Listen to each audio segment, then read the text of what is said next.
In this lesson, we're going to cover two new properties. Background, which we use to change the background color or the background image of an element, and border. So we're going to start with background. As you can see, I have a little example here. So here's our end result. Notice that we have a gray background on the body coming from here, and then we have a blue background on the div, which is coming from here. And then we also have white text on the paragraph. So let's go ahead and try this using the About Me page that we've been working with. And let's go ahead and change the My Hobbies H4 and give it a background color. Let's give it an orangish color. So again, we want to select this H4. So we type H4. And then inside the curly braces, we're going to say background. And we'll do an RGB. And we'll make like an orangey color. So there'll be a lot of red, a little green, and a little blue. And let's refresh. And we get this nice coral color. So next, let's give the body a background, which is something you'll see often on a website where the entire background is a new color. So let's do something like background, and let's just set that to be pink for now. And there we go. The entire background is pink.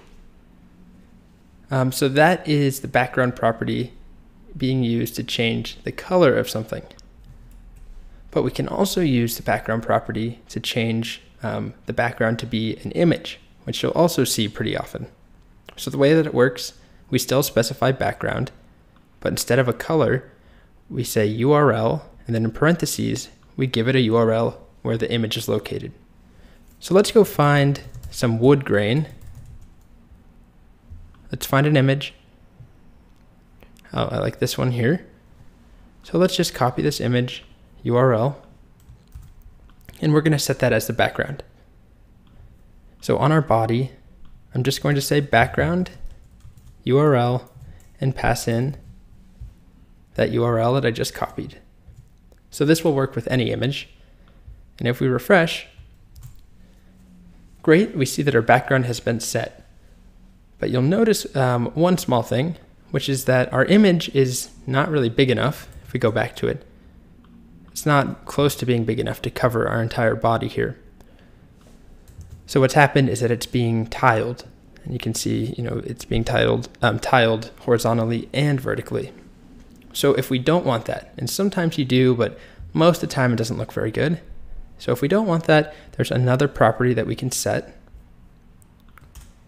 and that is background repeat. And if we set this to be no repeat and save, now we've set the background of our body and it's not repeating. But you'll also notice that it's not stretching out to cover the entire body. So if we wanted to get it to stretch out across the entire screen or across the entire body, there's one other property we can set, which is background size. And we can set that to cover. So as you can see, it now takes up the entire body. Of course, it's not the best image for this because it's a little blurry, it's a little pixelated, but when you're doing a background image, you usually want to make sure you have something that is either large and high resolution, or something that is a smaller image that can be repeated seamlessly.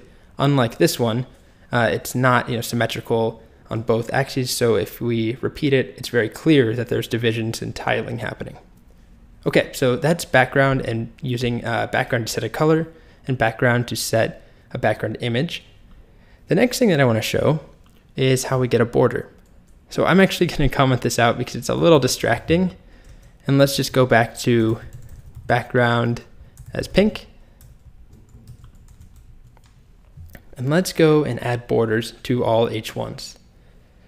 So a border in CSS has three different parts. There's the width, the color, and the style. So let's start by giving a border color to H1s. It just looks like this, border color.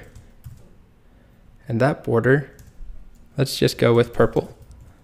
And if we refresh, we don't actually see anything. And that's because currently our border has no width. So the next thing we need to do is give it a width. So border width, and we'll just give it a number in pixels. Let's do 5 pixels, 5px, refresh. And we're still missing one thing, which is style. So you'll see that none of this works unless we have all 3 of them set. So the border style, there's a few different options. We can say solid, a dashed, a dotted border. There's a few others. Most of the time, what you see is just solid. So solid border, 5 pixels, purple. And we get a border around all the H1s. There is a nice shortcut syntax that we can use. So because we often set all 3 of these at once, there's the equivalent syntax that's just called border. And we write border, colon, we give it the width, 5 pixels, the style, solid, and the color, purple. So I can actually comment these out, and you'll see nothing changes. It's identical. So let's play around a bit. Let's go with a 8 pixel dashed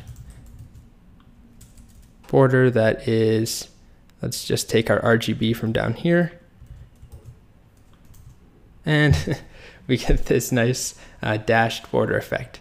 So, you usually haven't seen this. I haven't seen this since websites back in the 90s, using this all the time, different border styles. Usually all you see is a nice thin, 1 or 2 pixel solid border. Okay, so just to recap on border, we can set properties individually, or we can use the shortcut syntax and set the width, the style, and the color all in one go.